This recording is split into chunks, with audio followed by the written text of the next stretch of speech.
Alright guys, gals, and everything in between. Another episode of The Strain has hit, and yeah, it was pretty freaking awesome. Also, if you guys didn't notice, my special guest today is in fact the Master with his looking rather nice. Master, how do you think you're looking? Good, Scott. So nice. Yeah, he's looking pretty nice. So The Strain's latest episode is called The Assassin. So The Assassin is sort of a weird episode for me. We all remember last week's episode, the Battle of Red Hook, and in the Battle of Red Hook, it sort of ended with them all being like, yeah, we won. And then this episode sort of just starts. They're in the middle of an operation, and yes, he's decided to kill Eldridge Palmer, but that was a few episodes back. We didn't see the genesis of him going, alright, this is how we're gonna do it, fellas. That was my one complaint about the episode. I'm gonna open it up with the complaint. That was my one complaint about the episode, was that they didn't show him saying, okay guys, I'm gonna go do this. Later in the episode, they'll explain that, of course. But we see that they're trying to do that, and Dutch decides to go with him, and they're talking about relationships. And you can tell that Dutch is doing this purely out of trying to get a feel on her relationship, and she wants advice from F, who's been married, and has been with Nora, and she's trying to just understand it all. She may not flat out say it, but she is trying to understand it all. In this episode, then, we have Satrakian and Fet and Nora all going out to look for the Oxidolumen. And the Oxidolumen is somewhere at this one guy's house who was the kid from World War II. Well, I guess technically post-World War II, but you get it. It's all Nazis and stuff. And I like that you see these two very different sides, where you see Fet and Satrakian and Nora all going looking for this book, and that was all intense because they're like walking into a place. And one of my favorite scenes in the season yet is where they're in this house that's just playing like rave music and just like, and Satrakian just like close calls it and then beheads and then Fet and then fight, and it's so awesome. And then he's just kind of like, you know, you gotta respect the guy who likes the party. That was all really cool. I loved the episode in that sense. And then we cut back to get a more personal story between F and Dutch.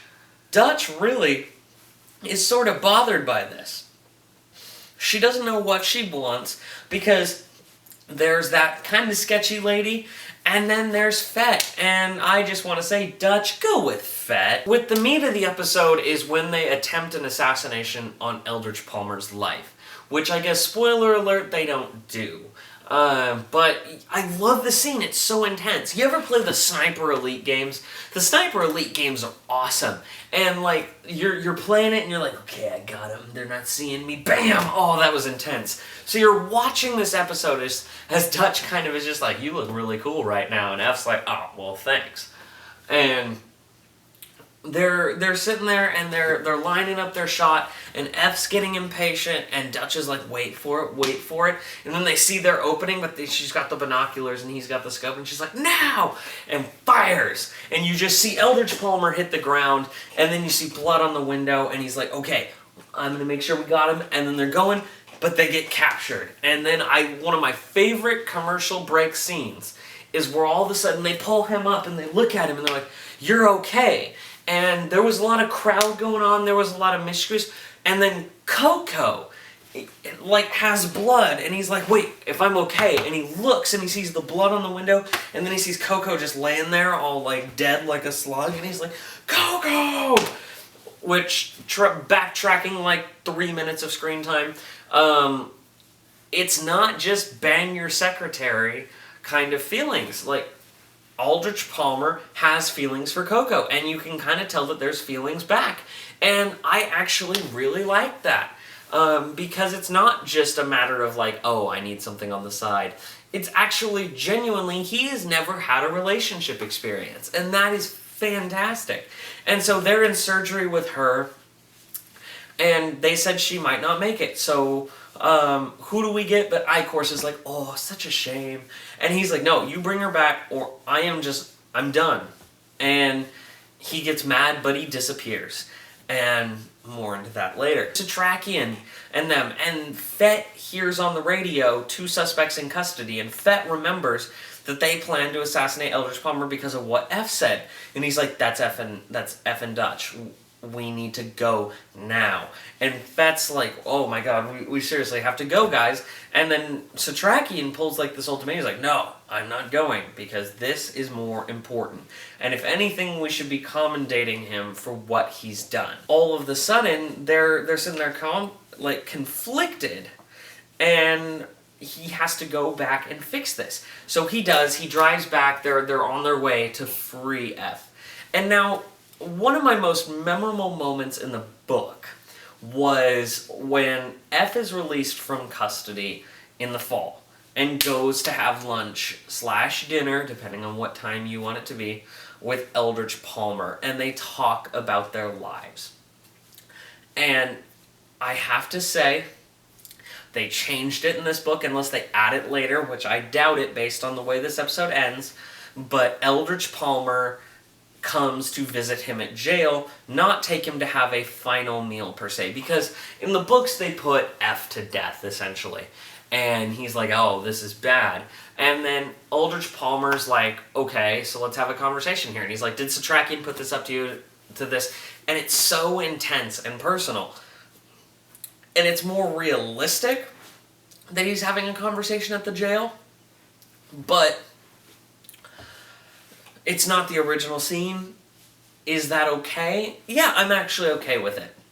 As someone who loves the books, I'm actually okay with it. I reread this scene actually about a month ago, because I've reread the books now twice.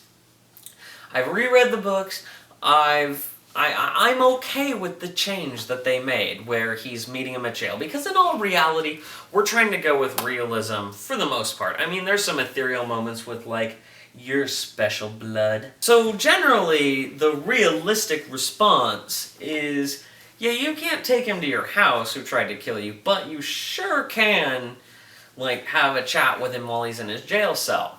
So they do, and they have this whole the world is gonna fall moment, and he's like, I really wish I killed you. And it's a really personable moment. And, of course, Eldridge Palmer leaves. And F, without fail, is sitting there, and they hear gunshots. And we briefly cut back to Satrakian, so you're kind of like, what's going on here? And Satrakian is looking around, and he finds the Oxidolumin! And then he's hit in the back of the head, and the guy takes it away, and you're like, who is it? Is it the Borg? Is it the Zodiac? Is it the dude that we've been looking for? Is it Jesus Christ? Is it Liam Neeson? We don't know who it is. We see where the Strigoi have broken in, and they're attacking all the cops, and the cops are shooting back, and like, bah, bah, bah, bah. And they fight each other, and then all of a sudden, they go down, like the cops are dying. And then as the cops are dying, it's crazy intense, because then all of a sudden, they are sitting there, and they back up against the jail cell, because the Strigoi are coming through, and like one cop got in there, and they're shooting their stingers out, and they're whoosh, whoosh, whoosh, whoosh. And seriously guys, they're getting like wha-bang, wha-bang, as they're like, this is getting a little close. And one of them decides to shoot and reload, and as the cop's reloading, boom, into the arm, because he has to reach around. That's enough distance, bang, stung. And F's like, oh god. And then you see behind him, Fett and Nora are just shanking him up, and they're shooting him, and they're like, bah, bah, bah, bah, bah, bah, bah, bah, bah, bah. And so as they break him out, they're like, okay, we gotta go. Where is Dutch? Where is Dutch? And then, where is Dutch? I thought they wouldn't show us, but they do. Dutch is in Christian Grey's torture chamber, or red room, shall I say. Well, yes, I mean, technically she's in I-Course chamber where he feeds, but who cares at this point? We all know that that is probably Christian Grey from 50 Shades of Grey's torture chamber, because it looks just like it, and he's about as creepy as a Strigoi. So, there's that. I guess this is a crossover with 50 Shades of Grey.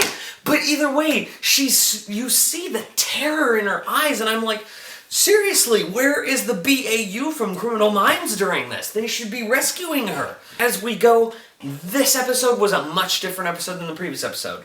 Where the other episode was a lot of battling, this one was a lot of very personal triumphs and failures, and I loved seeing that. Okay, guys, gals, and everything in between. I hope you like my guest. I hope you enjoyed my unboxing video of our guest.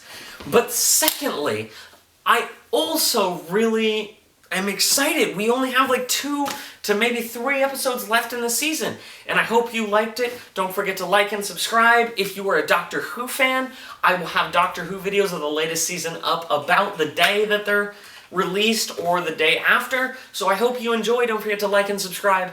Love you guys.